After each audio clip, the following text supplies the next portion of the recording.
Ciao a tutti, io sono Elettra e oggi mi truccherò con i miei prodotti preferiti di We Makeup. Inizio con il Well Lip Plumper. Questo è un prodotto che io utilizzo come trattamento labbra prima di iniziare a truccarmi. Infatti idrata le labbra ed ha un effetto leggermente volumizzato ed è perfetto per preparare le labbra al make-up. Passiamo subito agli occhi e oggi voglio che il protagonista sia questo ombretto stupendo. Questo è ES numero 307 ed è un bellissimo color verde acqua metallizzato, cioè guardate quanto bello. E voglio fare una forma un po' diversa dal solito, un po' organica, quindi vediamo un po' cosa esce fuori. Per darmi una guida utilizzerò la matita occhi Only Eye Pencil numero 05, che è una matita color burro, per fare una sorta di schizzo, come se fosse la bozza di un disegno. Parto tracciando le linee in modo molto delicato.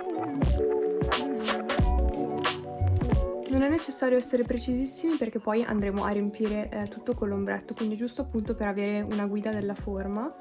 In questo modo avrò anche una base per l'ombretto e vado a stenderla anche su tutta la palpebra. Usare una matita chiara come base farà sì che l'ombretto risalterà ancora di più, l'effetto metallizzato sarà super intenso. Vado a fare la stessa cosa sull'altro occhio. Una volta che ho fatto la mia base vado con l'ombretto, utilizzo ES 307, ha una consistenza fantastica, è quasi burroso, e lo applico sulla palpebra. Mi aiuto con il pennellino in modo da riuscire a seguire bene i contorni.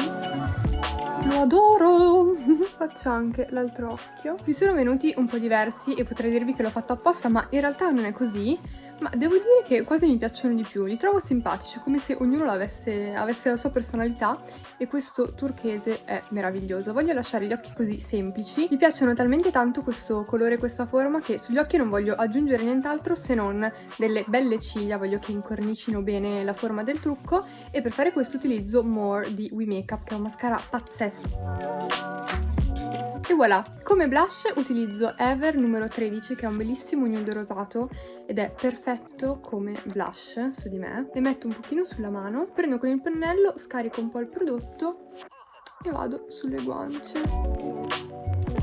Mi fa proprio l'effetto delle gote sane, adoro questo colore. Non vado mai timida con il blush perché è uno dei miei prodotti preferiti, adoro l'effetto gote arrossate. Passiamo alle labbra, intanto Well si è assorbito, mi ha idratato le labbra, me le ha rese belle rimpolpate, e vado a utilizzare uno dei miei prodotti preferiti di We Makeup, che è il So Lip Gloss numero 04.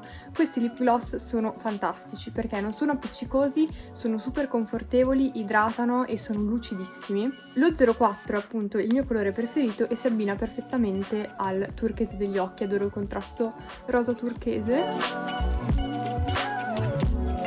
Lo adoro perché fa proprio l'effetto My Lips But Better. Voglio usare un altro dei So Lip Gloss, questa volta lo 01, che è quello trasparente, per dare un tocco più editorial al trucco. Già così mi piace tantissimo, ma voglio andare ad arricchire gli occhi. Qualcuno avrà già capito cosa andrò a fare. Vado a mettere un pochino del gloss trasparente sul dorso della mano. Lo prendo con un pennello e lo metto sulla palpebra. Questo è l'effetto con il gloss e qui senza. Fateci sapere se questo trucco vi piace, io lo adoro, soprattutto con l'aggiunta del gloss sulle palpebre. Trovate in descrizione tutti i prodotti di We Makeup che ho utilizzato e vi mando un bacino. Ciao!